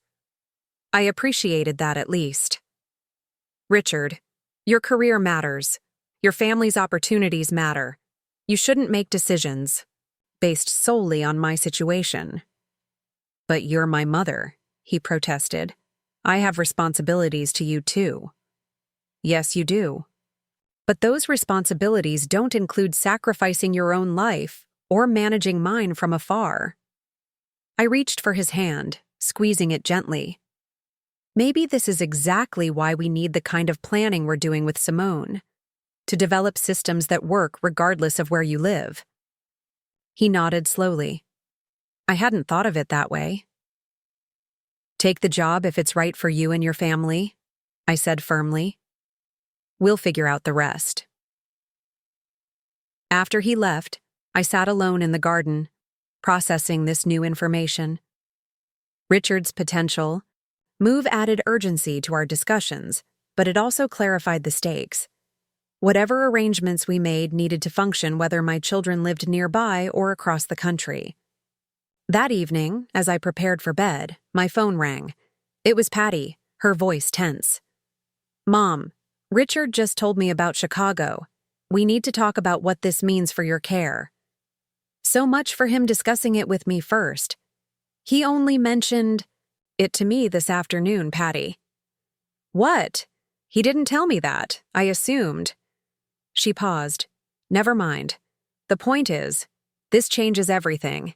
If he moves, the burden of looking after you falls entirely on me. The word burden stung, though I knew she hadn't meant it cruelly. Patty, let's discuss this at our next meeting with Simone. That's what this process is for, planning for exactly these kinds of situations. But Mom, please, I interrupted. Firmly. I need time to think, and we all need Simone's guidance for this conversation. After a moment, she reluctantly agreed. Fine. But I'm worried, Mom. Really worried. After we hung up, I called Eddie to update him on this new development. His reaction was predictably blunt. Figures. The minute there's real responsibility, the boy runs off to Chicago. He huffed in frustration. Though I suppose 800 miles of distance might make him less likely to interfere in your decisions. It complicates things, I acknowledged. But maybe it also clarifies what we're really planning for. My independence with appropriate supports, not dependence on my children's direct oversight. True enough, and you've got me right next door for whatever that's worth. It was worth a great deal, I realized. Eddie's steady presence had become a cornerstone of my support system, his loyalty and respect a counterbalance to my children's well-intentioned but often misguided concerns. The week before our final meeting with Simone brought unexpected developments. First, Dr. Chen's written capacity assessment arrived, confirming in formal language what she had told me in person. I demonstrated full capacity for independent decision-making across all domains, financial, medical, and personal. Then, a letter came from Warren Phillips, our family attorney. It was addressed to me alone, marked confidential. Inside, he provided detailed information about legal options for preserving my autonomy while establishing appropriate safeguards, exactly what I had asked for during our meeting. But there was also a personal note. Martha, I want you to know that Richard and Patty came to see me yesterday. They asked me to draft new documents designating Eddie Harris as your healthcare proxy and establishing a supported decision-making agreement rather than a power of attorney. I thought you should be aware of this development before our next steps. I read the note twice, hardly believing the words. My children, who had once consulted Warren about taking control of my affairs, were now asking him to formalize my chosen arrangements instead. It was a remarkable shift. Perhaps the first concrete evidence that our discussions with Simone were bearing fruit.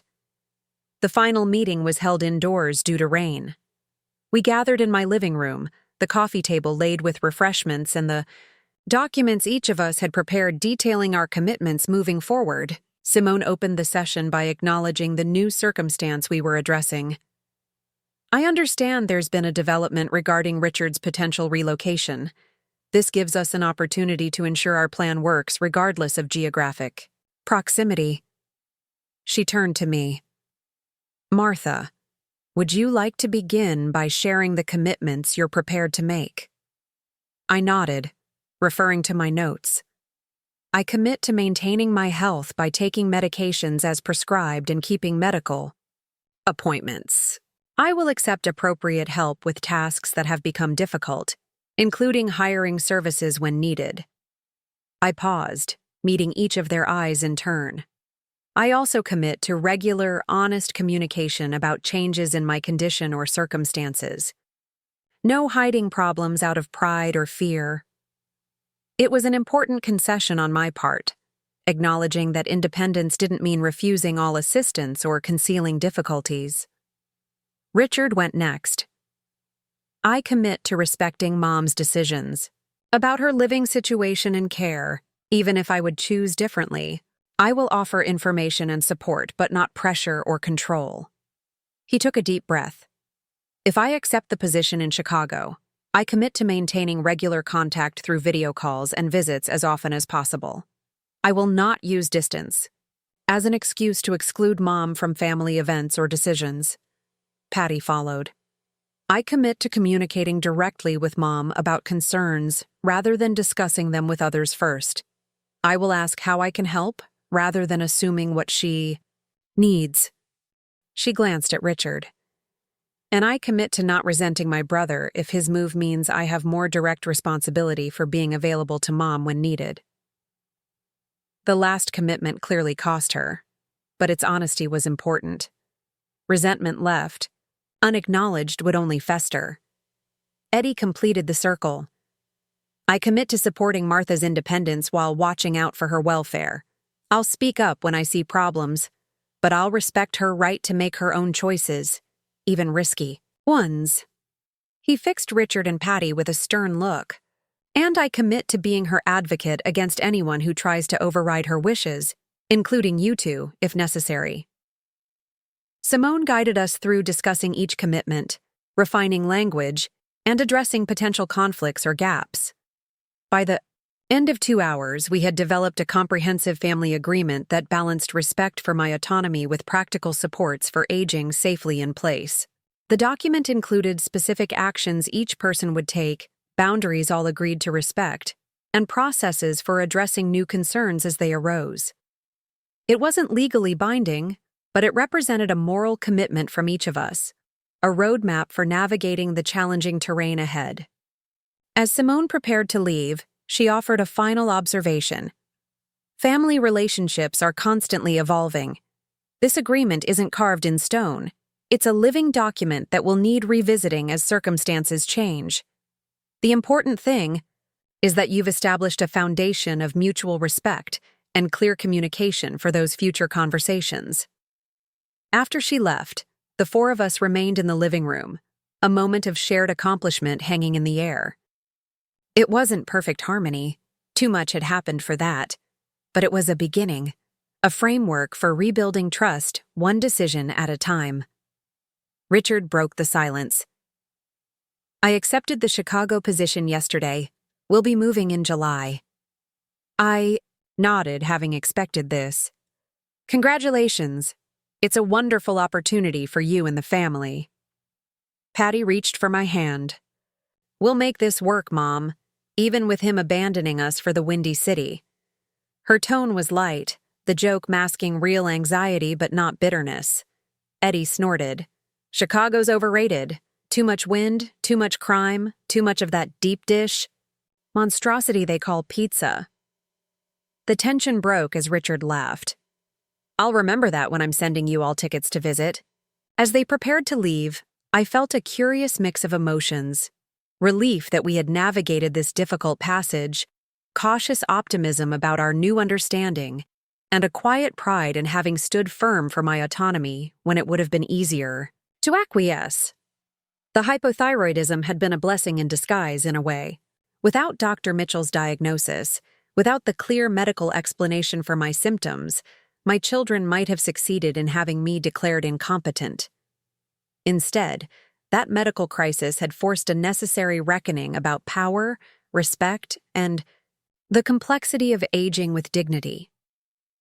Later that evening, as I sat in my garden watching twilight settle over the heritage roses, I thought about the road ahead. There would be challenges, certainly: the inevitable physical changes of advancing age, the distance from Richard and his family, the practical difficulties of maintaining independence as abilities shifted. But I would face those challenges as Martha Wilson, not as an incompetent ward of my children or the state. I would navigate them with support from people who respected my personhood, not just my parenthood, and I would continue making my own choices about my own life for as long as I possibly could. The phone rang, interrupting my reflections. It was Dr. Mitchell, returned from his family emergency. "Mrs. Wilson, I'm calling to apologize for the abrupt rescheduling. I understand Dr. Ramirez saw you in my absence." "Yes, he did. Very thoroughly. In fact." "Excellent. I've reviewed his notes and your latest labs. The increased dosage seems appropriate given your levels." He paused. "And how are things with your children? Has the diagnosis helped them understand your situation better?" I smiled, thinking of the journey we'd traveled in just a few short weeks. "It has, though not without some difficult conversations along the way. But we've reached an understanding I can live with." "I'm very glad to hear it. Family support is crucial, but so is respect for autonomy." He chuckled softly. "Medical diagnosis is often the easy part. The human relationships are where things get complicated." How right he was. As we finished our conversation and I returned to watching the evening deepen in my garden, I felt a profound gratitude for the unexpected gifts this crisis had brought. Not just the medical treatment that was restoring my health, but the hard-won clarity about what I needed from my family and from myself as I navigated this final chapter of life. 2 months passed swiftly. Richard's preparation for the Chicago move consumed much of his attention, while Patty began stopping by more regularly, sometimes just for tea, other times to help with small tasks around the house. Our new understanding felt tentative but genuine, a bridge being carefully rebuilt after near collapse. The most significant changes happened in my home. Following our agreement, I had safety bars installed in the bathrooms, converted the downstairs, study into a laundry room to avoid the basement stairs, and upgraded to a medical alert system that I wore as a stylish pendant, rather than the clunky wristband often marketed to seniors. These modifications acknowledged physical realities while preserving my dignity. Practicality without surrender. Eddie remained my steadfast ally, driving me to appointments and helping with household repairs his arthritis would permit. We developed a comfortable routine of shared meals several times a week, enjoying each other's company without any need to define our relationship beyond friendship and mutual support. My health continued to improve as my thyroid levels stabilized with the adjusted medication. The fog that had once clouded my thinking had lifted completely, replaced by the mental clarity I'd always prided myself on. Dr. Mitchell pronounced my condition well controlled at my latest checkup, shifting me to quarterly monitoring rather than monthly. Life had found a new equilibrium, until the day the certified letter arrived. I recognized Warren Phillips's firm name on the return address and opened it with mild curiosity, assuming it related to the legal documents we'd been updating. Instead, I found a formal notice addressed to both me and my children, marked Urgent Legal Matter, Estate of Agnes Peterson. Agnes Peterson, my late sister's mother-in-law, a woman I'd barely known who had passed away nearly 20 years ago. What possible legal matter could involve both me and my children after all this time? The letter was brief, but startling. Agnes had apparently established a trust fund decades earlier, with assets to be distributed to her extended family upon specific conditions. The triggering condition, the death of her last surviving sibling, had finally occurred 3 months ago. As distant relations through my sister's marriage, my children and I were among the beneficiaries. Warren's letter explained that the trust contained substantial property holdings and investments, now valued at approximately $6 million. My share as an elder family relation was 20%, over $1 million, with Richard and Patty each receiving 10%. The remaining 60% was divided among closer blood relatives. I sat heavily in my kitchen chair, the letter trembling slightly in my hands. $1 million. The sum was staggering, wholly unexpected, and frankly, unwelcome in its timing. Just as we had established a careful balance in our family dynamics, this financial windfall threatened to upset everything. Just as I feared, the inheritance brought new pressures. Richard immediately suggested I use the money to move to Lakeside Gardens, an upscale senior living community. He went so far as to place a hold on a unit without consulting me first. Our confrontation that night was tense but necessary. I had to remind him firmly that my inheritance didn't change our agreement about respecting my autonomy. Thankfully, Patty proved an unexpected ally, suggesting a follow-up session with Simone to address how the inheritance impacted our family agreement. The meeting was productive, with everyone eventually contributing ideas for how the money could enhance my independence rather than replace it. Home improvements, transportation services, prepaid assistance for when I might need it in the future. "Martha," Dr. Mitchell said during my quarterly checkup, "your thyroid levels have stabilized beautifully. The medication is working exactly as it should." He reviewed my chart with satisfaction. "Your overall health is excellent for someone of any age, let alone 85.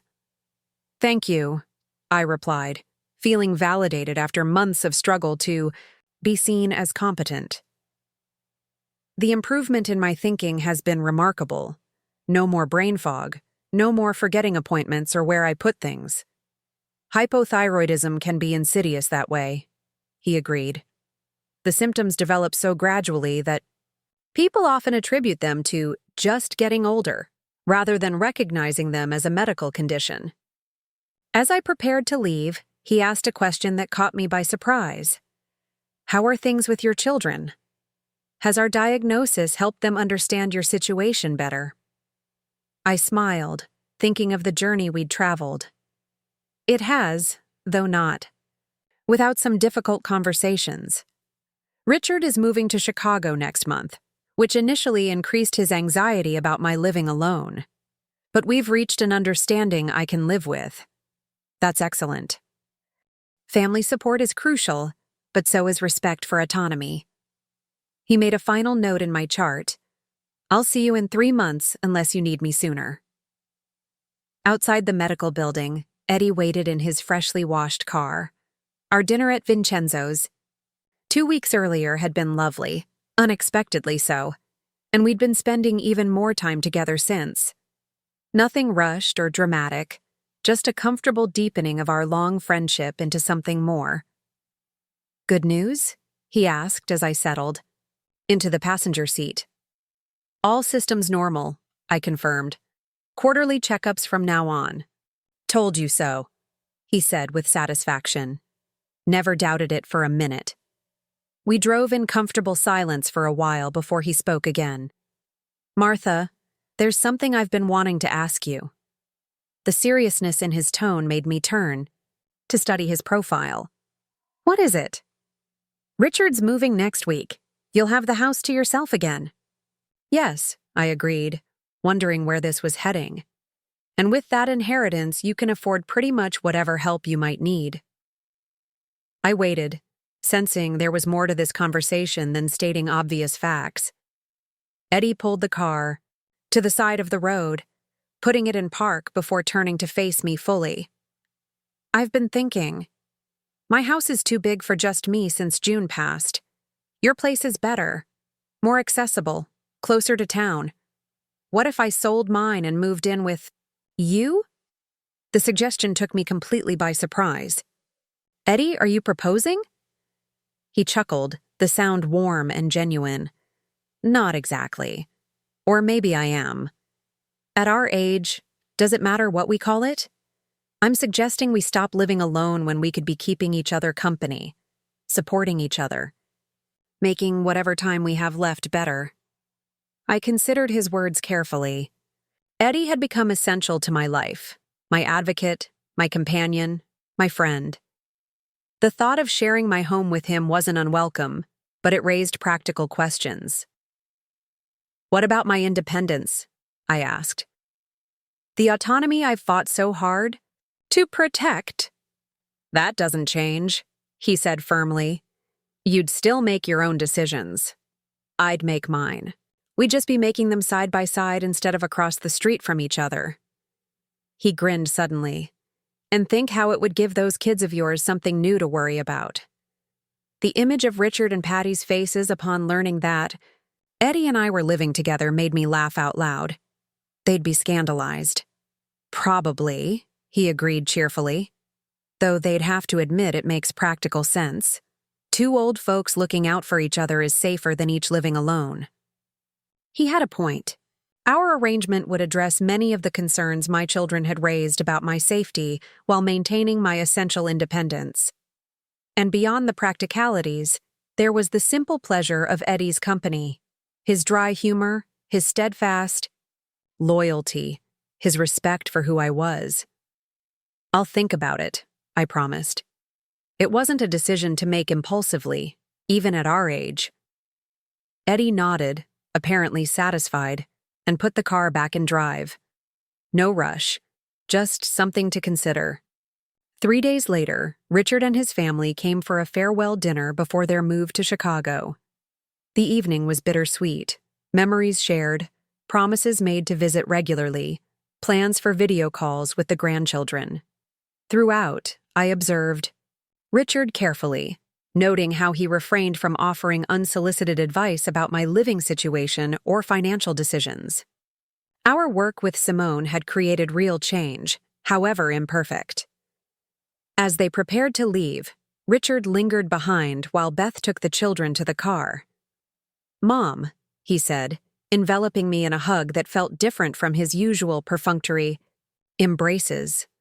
"I'm sorry for how I handled things. The competency concerns, the Lakeside Gardens pressure, all of it." "I know," I said softly. "You were worried. Your methods were wrong, but your concern was genuine." He nodded against my shoulder, before pulling back to look at me directly. "Promise you'll tell me if you need anything? Just because I'm in Chicago doesn't mean I can't help." "I promise," I assured him. "But Richard, sometimes help means respecting my choices, not trying to fix situations I don't consider broken." "I'm learning that," he acknowledged with a rueful smile. "Slowly, but I'm learning." After they left, I sat in my garden watching twilight settle over the heritage roses. The Chicago move would test our new understanding, distance either diminishing interference or heightening anxiety that might manifest as renewed pressure. But I felt equipped to maintain boundaries while nurturing our relationship.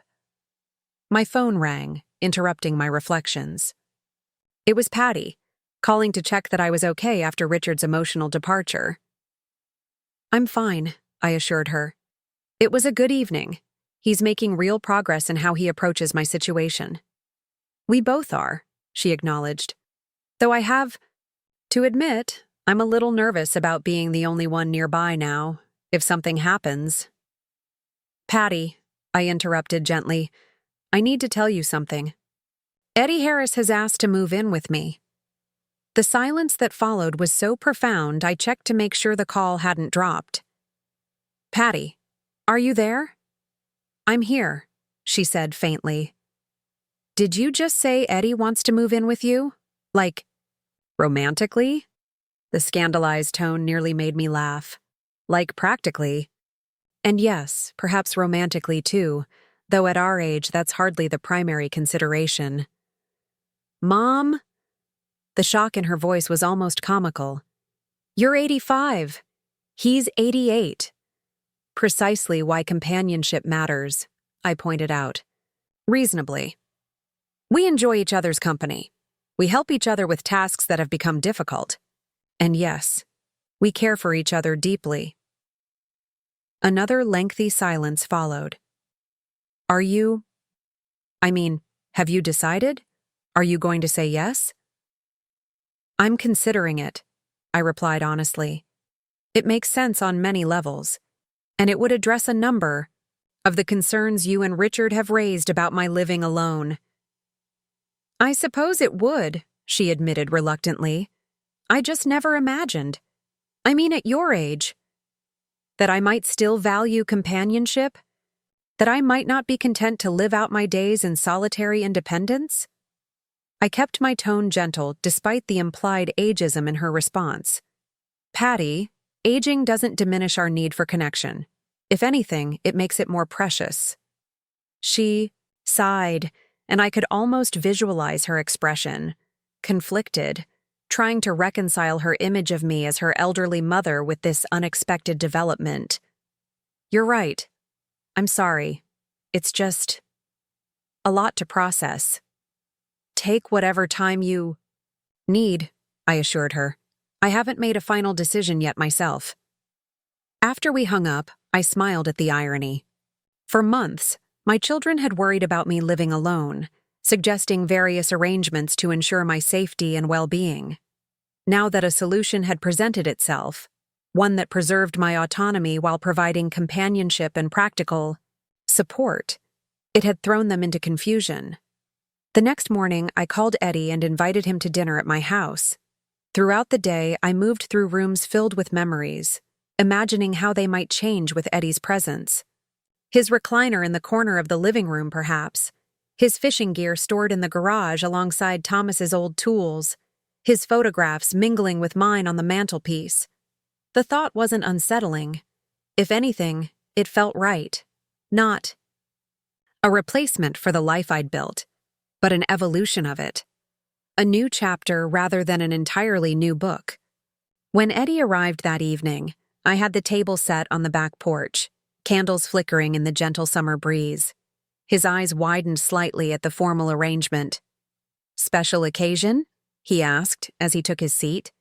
Yes, I replied simply. I've made a decision about your suggestion. His expression grew cautious, hands resting on the table edge as if bracing himself. And? I think it's an excellent idea. Practical, sensible, and desirable.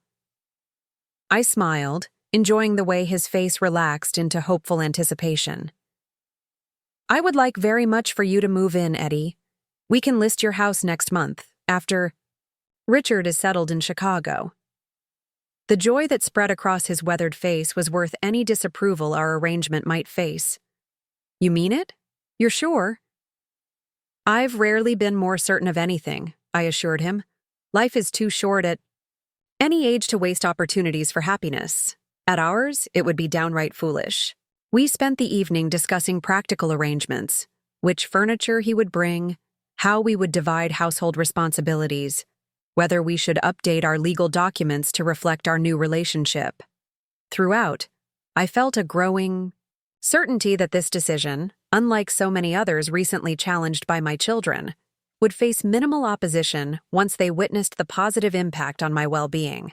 3 days later, I received an unexpected visit from Dr. Chen, the geriatric psychiatrist who had performed my capacity assessment months earlier. She had been in the neighborhood for another appointment and stopped by with a professional courtesy that seemed to mask personal curiosity. I heard from Dr. Mitchell that your thyroid condition is well controlled now, she said as we settled in my living room. That's excellent news. Yes, the medication has made a tremendous difference, I confirmed, wondering about the real purpose of her visit. She smiled. setting her teacup down carefully. "I hope you don't mind my asking, but I've been curious about how things resolved with your family. When you came for your assessment, there was significant tension about your autonomy and decision-making." I appreciated her directness. "We worked with a mediator named Simone Parker. Perhaps you know her? She helped us establish a family agreement that respects my independence while addressing legitimate concerns." "Simone is excellent," Dr. Chen nodded approvingly. "And has the agreement held? Often these family dynamics remain challenging, especially with adult children who are well-intentioned but controlling." I thought about Richard's journey from attempting to declare me incompetent to his heartfelt apology before moving to Chicago. About Patty's evolution from passive enabler to thoughtful ally.